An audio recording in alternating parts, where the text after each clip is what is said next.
Everyone, welcome back. Today we're looking at Rivian. Rivian's released the Q4 2023 results. Now, I believe this is great news for Rivian. The Q4 numbers are in for 2023. Rivian produced 17,541 vehicles. They delivered 13,972 vehicles. What's truly incredible is Rivian's total production for the entire year. It's 57,232, exceeding the most recent full year 2023 production guidance of 54,000 vehicles.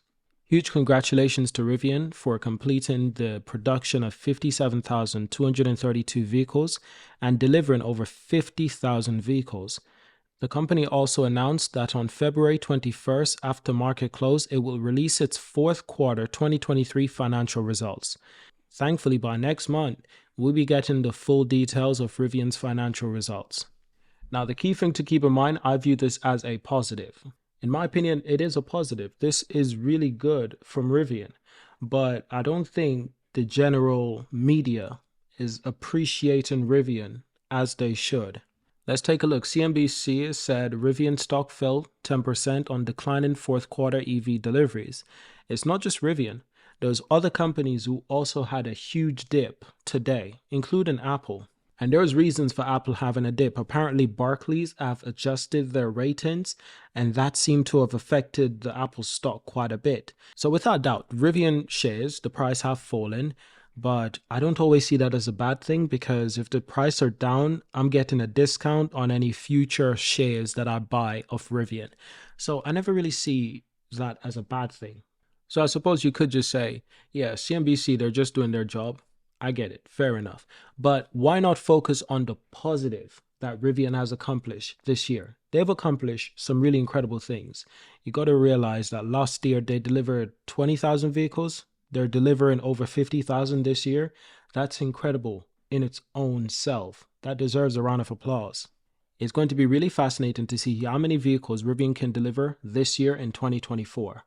Are we looking at 70,000 to 80,000, or are we looking at 90 to 100,000 vehicles? It's hard to say, but they've improved year on year in terms of production numbers. So why is the Rivian share going down? Well, here's what CNBC has to say.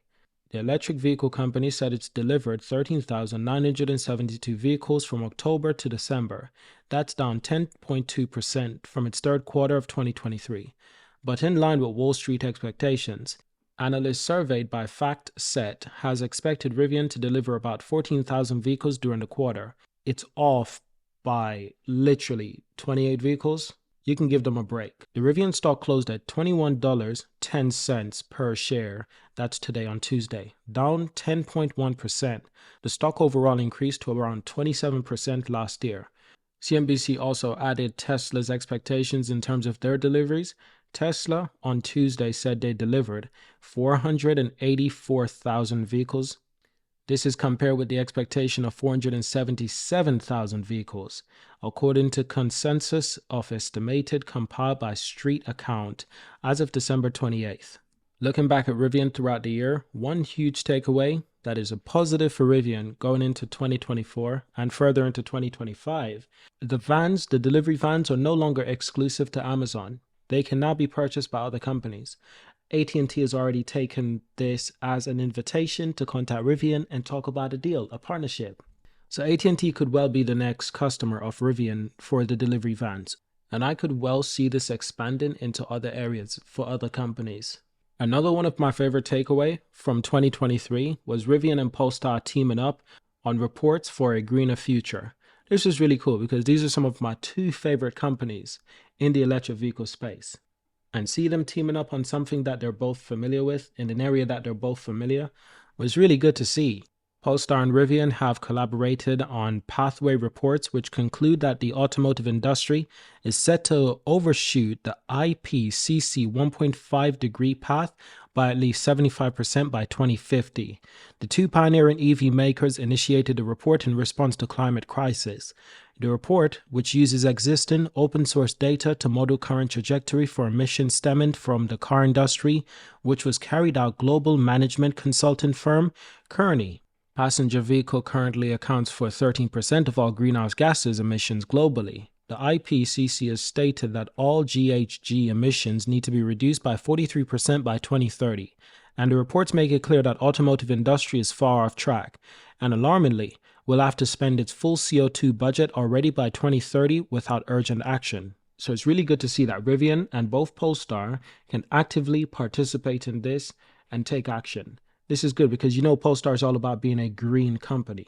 And that's what most electric vehicle companies try to convince us that they are, is more green. But we need to see it. Polestar intends to build a carbon neutral car by 2030. That's not a small feat. That'll be a huge accomplishment. That's a huge task at hand, and it won't be easily accomplished. But the mere fact that both companies can come together and collab on something positive, something for a cleaner future, within an area that they're expertise in, it's a good start. But I want to see more from both Rivian and Polestar. And how will we see more? Well, as time goes on, these companies, year on year, they'll be able to bring us information and tell us how they're helping to improve the global clean energy situation, because they should be actively participating in this as they manufacture vehicles that are not easily to manufacture. Just because electric vehicles are said to be cleaner don't actually mean that manufacturing them are cleaner. It actually can be a very dirty work. So I'd like to see a bit more work going into that area and how we clean that up, especially with the battery sourcing and production of the battery situations. That's a big thing in electric vehicles. Now, another thing was the Rivian and Mercedes-Benz electric van partnership that's on hold indefinitely. Initially, when this was first announced, I thought it was a great idea. But for some reason, this seems to have fallen through, and it fell through fairly quickly. Fairly quickly, this deal went through. And it kind of reminded me about the rumored deal that Rivian was supposed to have with Samsung, and that fell through as well, I believe, to a certain extent. An electric van by both Mercedes and Rivian. That wouldn't have been easy to accomplish because they both build vans, and Mercedes build vans. And because Mercedes is more experienced in this area, I can definitely see in them being the one who makes more demand. I can see them bringing more to the table, more expertise, more infrastructure. So I can see them wanting more, and that could cause some friction. But nevertheless, this deal fell through. Now, just before we end this video, what I will reiterate, and I'm not offering financial advice, this is just my opinion. What I will say is that I do believe the Rivian shares are at a moment in time when they're a fair value compared to the market cap, compared to how much the company is generating on a quarterly basis, compared to how well this company will grow. I think this company is at fair value and possibly a little bit undervalued. But that's my opinion. Thank you for watching, and I'll see you in the next one. Peace.